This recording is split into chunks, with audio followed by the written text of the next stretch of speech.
प्राचीन काल का सोमरस और आज की शराब, आइए जानते हैं इसके बारे में। जब से इस धरती पर मानव सभ्यता का विकास हुआ है, तब से शराब और मदिरा पान के सेवन का भी इतिहास रहा है। हालांकि हर दौर में इसका स्वरूप बदलता रहा है। हमारे धर्म ग्रंथों में भी सोमरस, मदिरा और सूरापान का उल्लेख मिलता है, लेकिन कुछ लोग आजकल की शराब को ही सोमरस बताते हैं। लेकिन इसके पीछे की सच्चाई अलग ही है। आज हम आपको प्राचीन काल का सोमरस और आज की शराब के बीच मुख्य अंतर समझाने जा रहे हैं। मान्यताओं के अनुसार सोम नाम की लताएं पहाड़ों पर पाई जाती है। ये राजस्थान के अर्बुद, उड़ीसा के हिमाचल की पहाड़ियों, विंध्याचल और मलय जैसे पर्वतीय क्षेत्रों में इस लता के पाए जाने का उल्लेख शास्त्रों में मिलता है। वहीं कुछ विद्वानों और इतिहासकारों का मत है कि अफगानिस्तान की पहाड़ियों पर ही सोम का पौधा पाया जाता है। इस पौधे के बारे में कहा जाता है कि ये बिना पत्तियों वाला और गहरे बादामी रंग का होता है। कई अध्ययनों में कहा गया है कि वैदिक काल के बाद से इस पौधे की पहचान मुश्किल होती चली गई और आज ये हालत है कि इस पौधे के बारे में कोई नई जानकारी उपलब्ध नहीं है। ये भी कहा जाता है कि सोम के बारे में जानने वाले लोगों ने इसकी जानकारी सीमित ही रखी और आम लोगों को नहीं दी। कालांतर में इसकी जानकारी रखने वाले लोग खत्म हो गए और यही कारण है कि इस पौधे को पहचानने वाले अब नहीं हैं। पुराणों में कई कथाएं आती हैं जिनमें देवताओं के सोमरस पान का जिक्र आता है।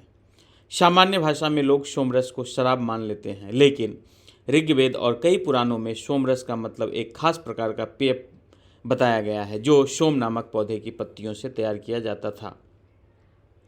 सोमरस को शक्तिवर्धक पेय के रूप में बताया गया है।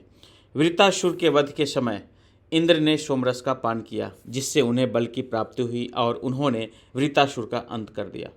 सोमरस अगर शराब होता तो शास्त्रों में शराब और मदिरा के सेवन की मनाही नहीं होती, लेकिन ऐसा नहीं है कि देवी देवता शराब नहीं पीते हैं।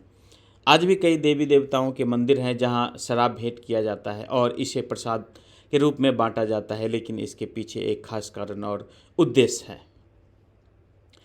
धर्मनगरी हरिद्वार में स्थित मां दक्षिण काली, इस मंदिर में मां काली को हर शनिवार कई श्रद्धालु शराब चढ़ाने आते हैं। इसके पीछे मान्यता यह है कि देवी को शराब चढ़ाने से शराब की लत छूट जाती है, यानी नशे से मुक्ति के लिए यहाँ लोग शराब चढ़ाने की मान्यता है।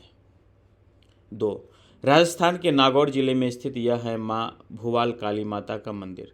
माता के बारे में मान्यता है कि यहाँ माता भक्तों के 2.5 प्याला शराब ग्रहण करती है। अंतिम प्याले में बचे हुए शराब को भैरव पर चढ़ाया जाता है। इसके पीछे मान्यता है कि डाकुओं ने इस मंदिर का निर्माण किया था क्योंकि माता ने उनके प्राण बचाए थे। डाकुओं ने माता का उपकार मानते हुए उनकी पूजा का विचार किया, लेकिन उस समय उनके पास प्रसाद चढ़ाने के लिए कुछ भी नहीं था सिवाय शराब के। डाकुओं ने माता को शराब भेंट किया तो एक के बाद एक 2.5 प्याले खत्म हो गए। इसके बाद से ही यहाँ मनोकामना पूरी करने के लिए शराब चढ़ाने की परंपरा शुरू हो गई। महाकाल की नगरी उज्जैन शहर से करीब 8 किलोमीटर की दूरी पर स्थित है। यह काल भैरव का मंदिर है, जिन्हें महाकाल का सेनापति कहा जाता है। कहते हैं काल भैरव वाम मार्गी देवता हैं जिनकी साधना तांत्रिक मांत्रिक करते हैं। मान्यता है कि यहाँ किसी समय तंत्र साधना के लिए केवल तांत्रिक आया करते थे। उन्हीं की साधनों से यहाँ काल भैरव को शराब चढ़ाने की परंपरा शुरू हुई। भैरव बाबा की खूबी यह है कि इनके मुख से शराब की बोतल लगाते ही बोतल खाली होने लगती है। शराब कहाँ चला जाता है, इस बात का पता आज तक कोई नहीं कर सका है। तो दोस्तों, आपको ये सुविचार लोक कथा कैसी लगी, नीचे कमेंट करके हमें ज़रूर बताइएगा। अगर आपको ये सुविचार पसंद आई हो तो अपने दोस्तों के साथ ज़रूर शेयर करें और ऐसी ही प्यारी अनमोल वचन, सुविचार, पौराणिक कहानियाँ, पौराणिक कथा इत्यादि सुनने के लिए हमारे इस YouTube चैनल को सब्सक्राइब जरूर करें। धन्यवाद।